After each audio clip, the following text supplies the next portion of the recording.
C'est le matin ici à l'espace Champéret au salon du trading. Alain Vesrock, on vous connaît bien et je suis venu dans vos locaux il y a quelques semaines maintenant. Vous êtes aujourd'hui directeur pour la France du courtier WH Self Invest. Au-delà de ça, vous êtes un passionné de bourse, un passionné d'investissement et de trading. Vous avez géré un site qui était ProAT qui est devenu Univers Bourse.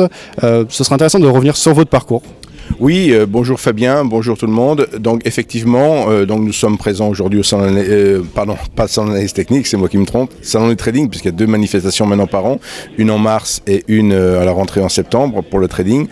Donc effectivement, je suis un passionné de bourse, je pourrais dire de la première heure, puisque dès l'âge de 16 ans, j'ai commencé à m'intéresser à la bourse, tout simplement en créant un club d'investissement à l'époque. Et à l'époque, on n'avait pas Internet, on n'avait pas les ordinateurs, on n'avait même pas le Minitel tout au début. Et puis après, on a connu la bourse sur Minitel, puis les premiers kiosques micro, les premiers forums d'Internet. Avant même que Boursorama n'existe, on était déjà sur quelques forums comme l'Agora de Fimatex ou autres.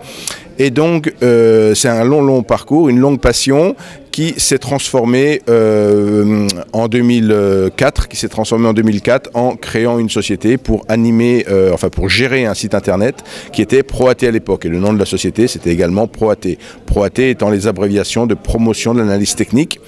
Donc, ce site a grandi et jusqu'à évoluer pour devenir Univers Bourse, où on a donc voulu un portail plus grand public encore et moins ciblé sur l'analyse technique, bien que restant quand même très centré sur l'analyse technique et sur le trading. Donc c'était une grande communauté, c'est toujours une grande communauté de traders. Alors je dis c'est parce que ce qui s'est passé, c'est que fin de l'année 2013, donc j'ai nous avons revendu Univers Bourse à Self Invest et j'ai rejoint l'équipe de Self Invest depuis janvier 2014. Donc depuis janvier 2014, je suis ici à Paris, représentant de la société Self Invest, et aujourd'hui je suis sur le salon du trading en compagnie de Pascal Hirtz, qui est le H de WHS, donc Monsieur Hirtz, qui fera tout à l'heure une conférence sur le scalping, et je pense que vous allez également interviewer. Ok, parfait. Une chose, à l'époque, donc vous aviez un réseau de traders, de passionnés, de formateurs avec qui vous êtes toujours en contact et qui vous ont aussi rejoint pour certains chez WH Self Invest. C'est le cas par exemple de Eric Lefort. Alors je crois que vous offrez le livre d'ailleurs pour les personnes qui ouvrent un compte. C'est important pour vous de créer des relations sur le long terme comme ça et de rester connecté avec des traders. Oui, tout à fait. Disons que toutes les relations que j'ai eues je dirais à l'époque de ProAT, à l'époque où nous gérions donc la société et nous éditions ce site internet, on a pu fédérer un grand nombre de passionnés qui, pour certains, sont devenus des traders aguerris et de fait ont eu envie également, pour sortir un peu de leur solitude du trading, de faire quelques formations. Alors si je prends le cas d'Eric Lefort, il en a fait beaucoup à l'époque de ProAT, il n'en fait plus aujourd'hui, mais il reste bien sûr avec un site comme Mogalef Trading qui propose de nombreux outils qu'il a notamment développés avec la plateforme de Self Invest.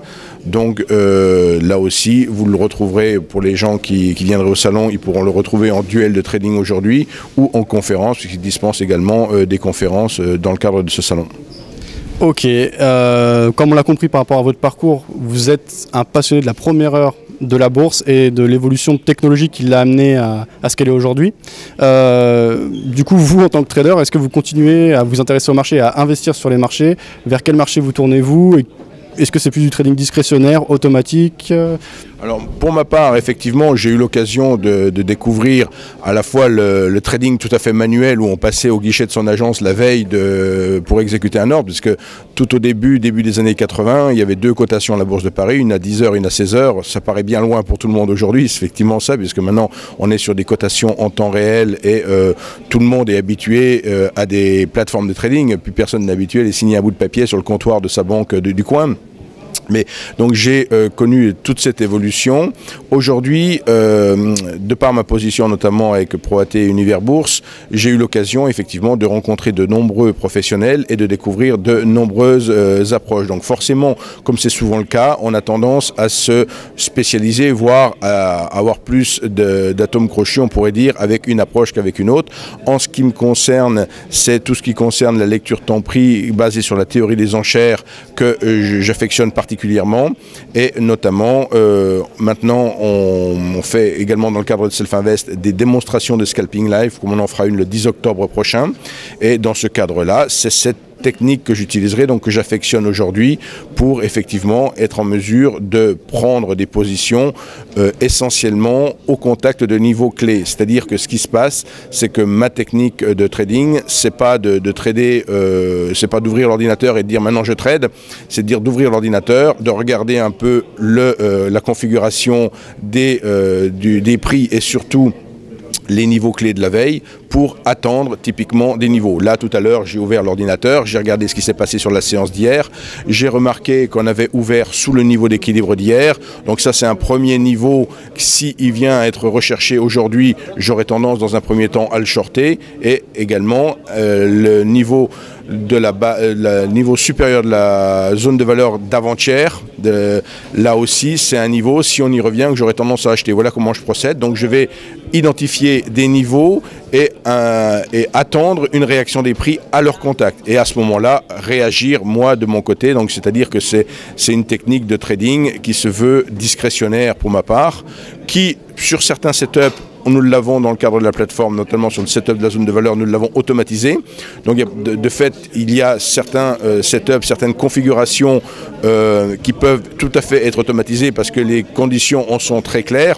Alors que dans le cadre du scalping ou de la réjection de niveaux clés, c'est beaucoup un travail discrétionnaire parce que c'est pas parce qu'on va arriver systématiquement sur un niveau qu'on va forcément prendre position.